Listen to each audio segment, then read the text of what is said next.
Welcome to BodyWork.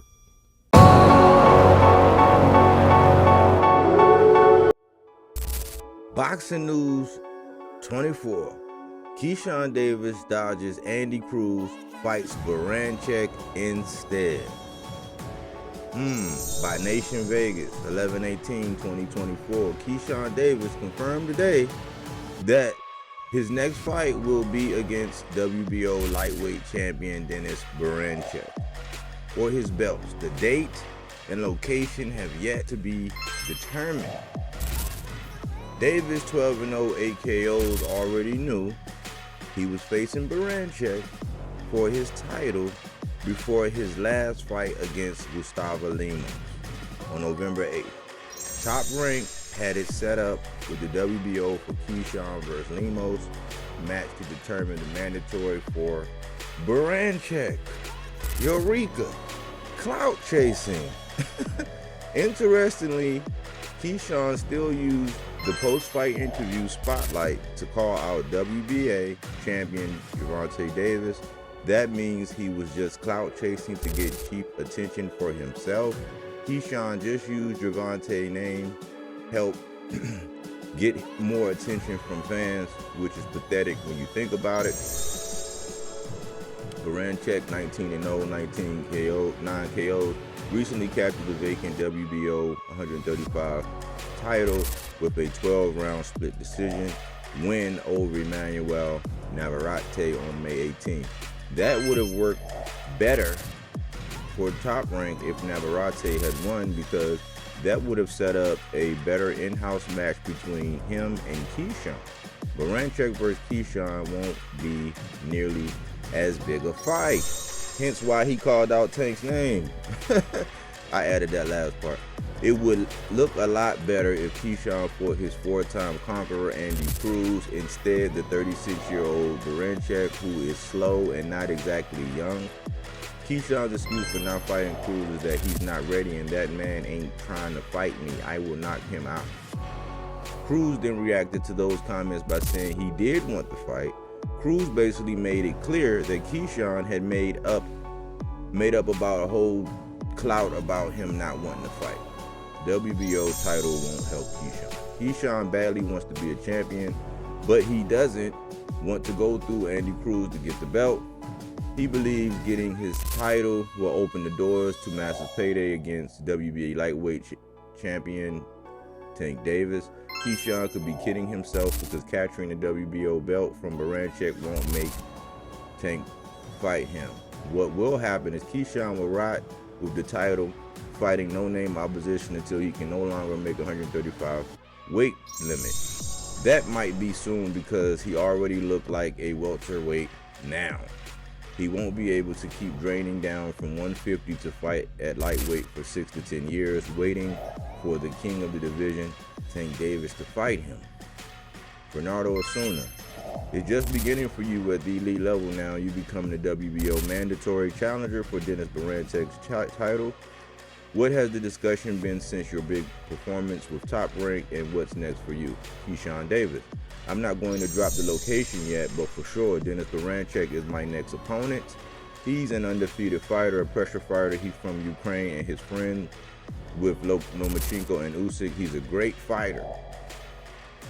I felt like he slept on. It's crazy. Last year, we were supposed to get in a fight with him, but now that he's a world champion, everything works out for the greater good. I feel like going into this fight is going to be another exciting fight. This is not a boring fight. I know people are going to come out and support us and see what the businessman is going to show that night. If the fight is in Norfolk, like Keyshawn's last one against Lemos, Berinchyk might not have any chance at all of winning. It goes to the scorecards. Do you think the judges will give it to the visiting fighter? I don't. Berinchyk was almost robbed in his last fight against Navarrete on May 18th in San Diego, California. Many fans had Berinchyk winning 10-2, but one judge scored it for Navarrete. That was insane. Then they gave the Berinchyk Navarrete scores. 115, 113, 116, 112, 116, 112. Berinchyk, Navarrete, Berinchyk. And he actually gave an interview with Bernardo Osuna. So my whole thing is this. We already knew. People like myself had already been telling you. I said, man, do not get plinko chipped down. Do not get ping-ponged around like a tennis ball.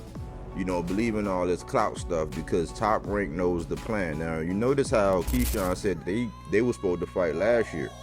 So they already knew the plan. These guys get in front of a camera and they'll say anything.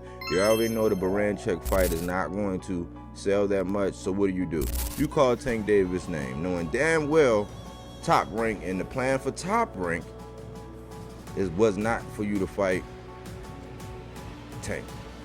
I also said it because while immediately after the fight with Lemos, when Keyshawn got out online and he was causing all this frenzy and having everybody like, oh, he's next, oh my gosh, you see what he did to Lemos, he'll obliterate Tank, and they were just running wild.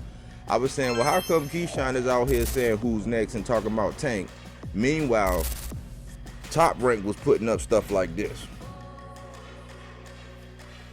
saying who's next. I'm trying to tell y'all, man, this is fruits and veggies, not that Reggie, man. We put stakes in the ground.